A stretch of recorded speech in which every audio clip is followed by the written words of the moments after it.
नमस्कार मुलांनो, 10वीच्या वर्गात तुमचं मनापासून स्वागत आहे. 10वीच्या अभ्यासक्रमाला सुरुवात करण्याआधी आपण 9वीत काय शिकलो त्याचा आढावा घेऊया. 9व्या इयत्तेत आपण दोन चलातील रेषीय समीकरणांचा अभ्यास केला. आज आपण त्याची उजळणी करूया. ज्या समीकरणामध्ये दोन चलांचा वापर केलाय आणि चल असलेल्या प्रत्येक पदाची कोटी एक आहे, त्या समीकरणाला दोन चलातील रेषीय समीकरण असं म्हणतात. या समीकरणाचा आलेख काढला तर एक सरळ रेषा मिळते, हे आपण शिकलोय. 3x अधिक 5y बरोबर 1 हे दोन चलातील रेषीय समीकरण आहे, कारण या समीकरणातील चल असलेल्या दोन्ही पदांची कोटी 1 आहे. या समीकरणाचा आलेख काढला तर आपल्याला एक सरळ रेषा मिळते. तसंच वर्गमुळात 3x वजा वर्गमुळात 2y बरोबर 0 वजा 5x अधिक 7/4y बरोबर 22/8 ही सुद्धा दोन चलातील रेषीय समीकरण आहेत, कारण या समीकरणातील चल असलेल्या दोन्ही पदांची कोटी 1 आहे. y वर्ग वजा 2x बरोबर 0 हे दोन चलातील रेषीय समीकरण नाही, कारण y वर्ग या पदाची कोटी 2 आहे, म्हणून हे रेषीय समीकरण नाही. तसंच या समीकरणाचा आलेख काढला तर आपल्याला एक सरळ रेषा मिळत नाही. ax अधिक by अधिक c बरोबर 0 हे दोन चलातील रेषीय समीकरणाचं सामान्य रूप आहे. इथे a, b, c या वास्तव संख्या आहेत आणि महत्वाची बाब म्हणजे a आणि b हे एकाच वेळी शून्य नसतात. रेषीय समीकरणांची संकल्पना तुम्हाला छान समजली आहे. दोन चलातील एकसामायिक रेषीय समीकरण सोडवण्याच्या काही पद्धतींचा आपण 9वी मध्ये अभ्यास केला. जेव्हा आपण दोन चलातील दोन रेषीय समीकरणांचा एकाच वेळी विचार करतो, तेव्हा त्या समीकरणांना दोन चलातील एकसामायिक रेषीय समीकरण असं म्हणतात.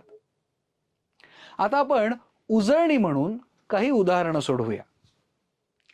3x वजा 5y बरोबर 19, 5x अधिक y बरोबर 13 या एकसामायिक समीकरणांमध्ये x आणि y ही दोन चल आहेत. आपल्याला या दोन्ही समीकरणांचं समाधान करतील अशा x आणि y यांच्या किमती शोधायच्या आहेत. म्हणजेच आता आपल्याला ही दोन समीकरणं सोडवायची आहेत. पण हे कसं करणार? आपण या दोन चलातील दोन समीकरणांमधून एका चलाचा लोप केला तर आपल्याला एकाच चलातील एक समीकरण मिळेल.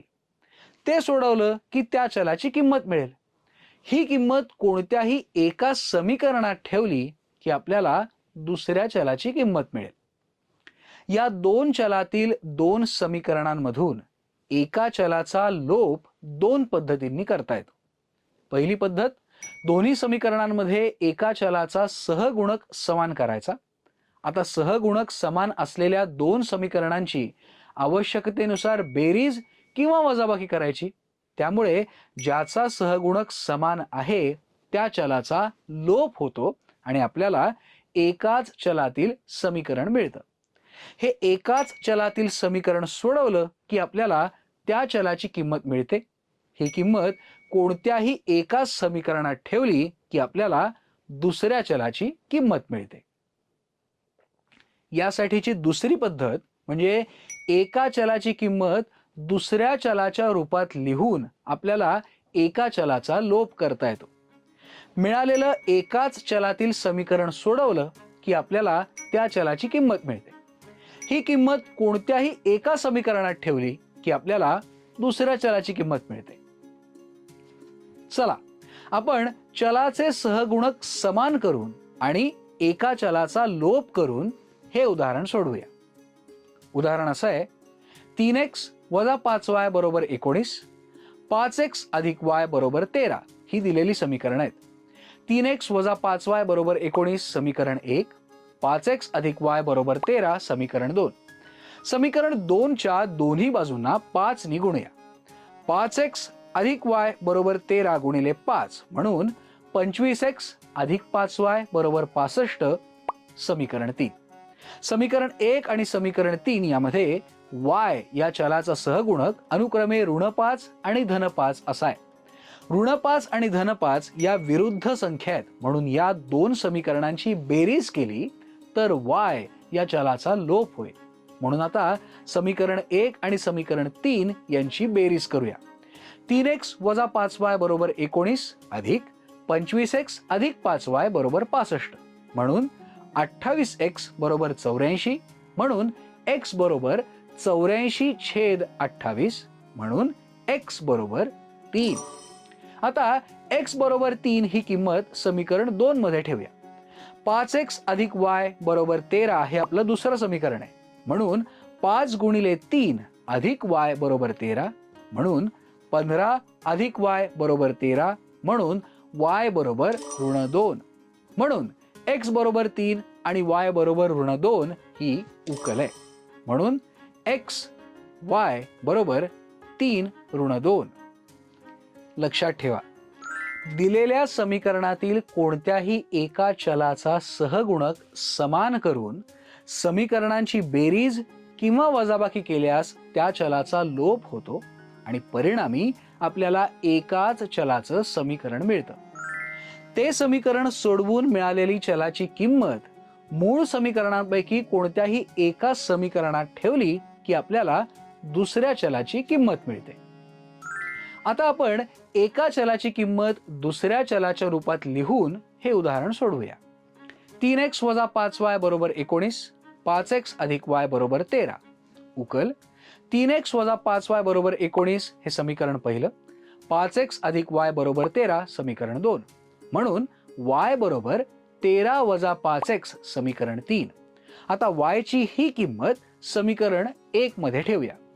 3x वजा 5y बरोबर 19 समीकरण पहिलं, म्हणून 3x वजा 5 गुणिले 13 वजा 5x बरोबर 19, म्हणून 3x वजा 65 अधिक 25x बरोबर 19, म्हणून 28x बरोबर 19 अधिक 65, म्हणून 28x बरोबर 84, म्हणून x बरोबर 84/28, म्हणून x बरोबर 3. आता x बरोबर 3 ही किंमत समीकरण 3 मध्ये ठेवूया.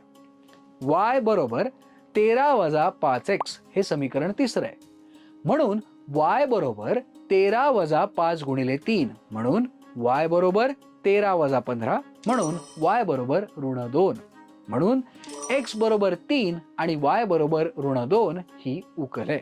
म्हणून x y बरोबर 3 ऋण 2. आपण उत्तर पडताळून पाहूया. 3x वजा 5y बरोबर 19 हे पहिलं समीकरण आहे. x बरोबर 3 आणि y बरोबर ऋण 2 या किमती पहिल्या समीकरणात ठेवूया. म्हणून 3x वजा 5y बरोबर 3 गुणिले 3 वजा 5 गुणिले ऋण 2 बरोबर 9 अधिक 10 बरोबर 19. 5x अधिक y बरोबर 13 हे दुसरं समीकरण आहे. x बरोबर 3 आणि y बरोबर ऋण 2 या किमती दुसऱ्या समीकरणात ठेवूया. म्हणून 5x अधिक y बरोबर 5 गुणिले 3 अधिक ऋण 2 बरोबर 15 वजा 2 बरोबर 13. तुम्ही पडताळून पाहिलत ना की x बरोबर 3 आणि y बरोबर ऋण 2 या किमती दिलेल्या समीकरणांचं समाधान करतात. लक्षात ठेवा, दिलेल्या समीकरणांपैकी एका समीकरणातील एका चलाची किंमत दुसऱ्या चलाच्या रूपात लिहून ती दुसऱ्या समीकरणात ठेवली की पहिल्या चलाचा लोप होतो आणि आपल्याला एकाच चलातील समीकरण मिळतं. ते सोडवलं की त्या चलाची किंमत मिळते आणि ही किंमत कोणत्याही एका समीकरणात ठेवली की आपल्याला दुसऱ्या चलाची किंमत मिळते. या दोन्ही पद्धतींचा वापर करून एक सामायिक समीकरण सोडवण्याचा सराव करा. लवकरच भेटूया पुन्हा. आपण काय शिकलो? ज्या समीकरणामध्ये दोन चलांचा वापर केलाय आणि चल असलेल्या प्रत्येक पदाची कोटी 1 आहे त्या समीकरणाला दोन चलातील रेषीय समीकरण असं म्हणतात. जेव्हा आपण दोन चलातील दोन रेषीय समीकरणांचा एकाच वेळी विचार करतो तेव्हा त्या समीकरणांना दोन चलातील एक सामायिक रेषीय समीकरण असं म्हणतात. दोन चलांमधील एका चलाचा लोप करून आपण एकसामायिक रेषीय समीकरण सोडवू शकतो. त्यासाठी एका चलाचं सहगुणक समान करून त्याचा लोप केला जातो. एका चलाची किंमत दुसऱ्या चलाच्या रूपात लिहून सुद्धा एका चलाचा लोप करता येतो आणि दिलेल्या एकसामायिक समीकरणांची उकल शोधता येते. स्वाध्याय. चलाचं सहगुणक समान करून खालील एकसामायिक समीकरण सोडवा.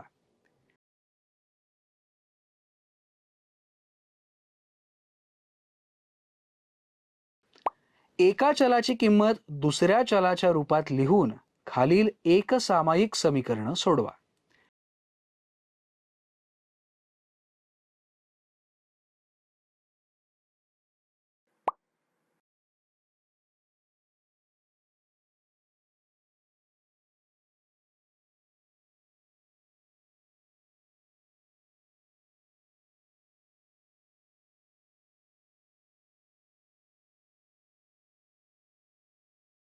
दिलेल्या चौकटींमध्ये योग्य संख्या लिहा.